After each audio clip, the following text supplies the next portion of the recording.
আমি বিৰোধী দলসমূহে চৰকাৰ গঠন কৰিম। আমি বিৰোধী দলসমূহে 100% চৰকাৰ গঠন কৰিম। আপোনালোকে নিশ্চিন্ত হৈ থাকিব পাৰে। এক্সিট পোলে যি কৈছে কৈ থাকিবলৈ দিয়ক। এবাৰ মানুহে ভোট দিছে চেঞ্জৰ কাৰণে, পৰিৱৰ্তনৰ কাৰণে। এবাৰ মানুহে ভোট দিছে পৰিৱৰ্তনৰ কাৰণে। আপোনালোকে চাব, মানুহৰ মেইন টিউন, মানুহৰ মেইন টিউনটো এবাৰ বেচিকেলি চেঞ্জৰ কাৰণে, পৰিৱৰ্তনৰ কাৰণে। আৰু উজনি অসমত মই আছিলোঁ বেচিকেলি এবাৰ। আৰু উজনি অসমৰ গাঁৱে গাঁৱে ঘৰে ঘৰে এটাই কথা যে এইবাৰ আমি বিজেপিক হৰুৱাম। বিজেপি অসম বিৰোধী। বিজেপিৰ দিনত বস্তুৰ সাংঘাতিক মূল্য বৃদ্ধি হৈছে। আৰু বিজেপিৰ দিনত মানুহৰ ব্যৱসায় বাণিজ্য ধ্বংস হৈ গৈছে। মানুহক আধা পেটিকৈ খাবলৈ দি ডিঙিত গছক মাৰি ধৰি আছে। গতিকে মানুহে চেঞ্জ বিচাৰিছে। আপোনালোকে যিয়ে এক্সিট পোল নিদিয়ক লাগিলে কিয়, নেশ্যনেল মিডিয়াবিলাকে যিয়ে এক্সিট পোল নিদিয়ক লাগিলে কিয়, মই কনফাৰ্ম আপোনালোকে 1 বজাত, আমাৰ কাউণ্টিঙৰ দিনা 1 বজাত গম পাব যে চৰকাৰ বিৰোধী পক্ষৰ হ'ব। মই অন্ততঃ কনফিডেণ্ট। মই 1993 চনৰ পৰা অসমৰ মানুহৰ লগত কাম কৰিছোঁ। 2003 চনৰ পৰা মই হোল টাইম ৰাইজৰ লগত কাম কৰোঁ।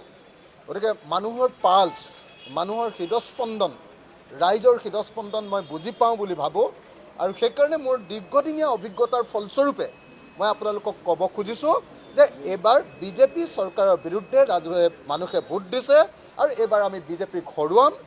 চৰকাৰ 70+ ছিটেৰে বিৰোধীয়ে গঠন কৰিব। আৰু যদি বিৰোধীয়ে গঠন কৰিব নোৱাৰে টেকনিকেল কাৰণত, আমাৰ প্ৰচাৰ অলপ কম হ'ল, আমি একেলগে প্ৰচাৰ কৰিবলৈ সময় অলপ কম পালোঁ, তাৰ কাৰণে যদি টেকনিকেল কাৰণত ডাইৰেক্টলি 70+ নাপাওঁ, তেতিয়াহ'লেও একদম চৰকাৰ গঠনৰ একদম হেৰিয়াত থাকিব, আপোনাৰ সেই যুঁজখনত থাকিব যে সমান সমান, প্ৰায় সমান সমান ছিটত থাকিব। আৰু তাৰ পাছত বিজেপিয়ে আমাৰ মানুহ কিনিবৰ কাৰণে চেষ্টা কৰিব। এইটোৱে হ'ব আপোনালোকে চাব 26 ইলেকশ্যনৰ মূল থিম। আপোনালোকে চাই থাকিব, বেলেগ কথা চব কৈ থাকিবলৈ দিয়ক, কিন্তু কথা এইটোৱে। আৰু এটা কথা, নিৰ্বাচন শেষ হোৱাৰ লগে লগে যিধৰণে গেছ চিলিণ্ডাৰৰ দাম বঢ়াইছে,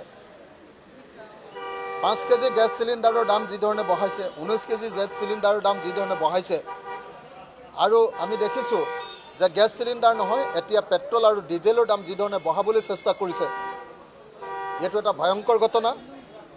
আমি মূল্যবৃদ্ধি ৰোধ কৰিবৰ কাৰণে মেহেংগায়ে হটায়েংগে এই শ্লোগান দি বিজেপি আহিছিলে। কিন্তু এতিয়া প্ৰত্যেক দিনাই বস্তুৰ দাম বঢ়াইছে। বিজেপিৰ জনগণ বিৰোধী চৰিত্ৰ প্ৰত্যেক দিনাই ওলাইছে। গতিকে যিমানেই দিন গৈ থাকিব মানুহে সিমানেই বুজি পাব যে বিজেপি এটা জনগণ বিৰোধী শক্তি, আৰু ইয়াক গণতন্ত্ৰ বিৰোধী শক্তি, আৰু ইয়াক উফৰাই পেলোৱাৰ বাহিৰে জনগণৰ কোনো বিকল্প নাই। Thank U.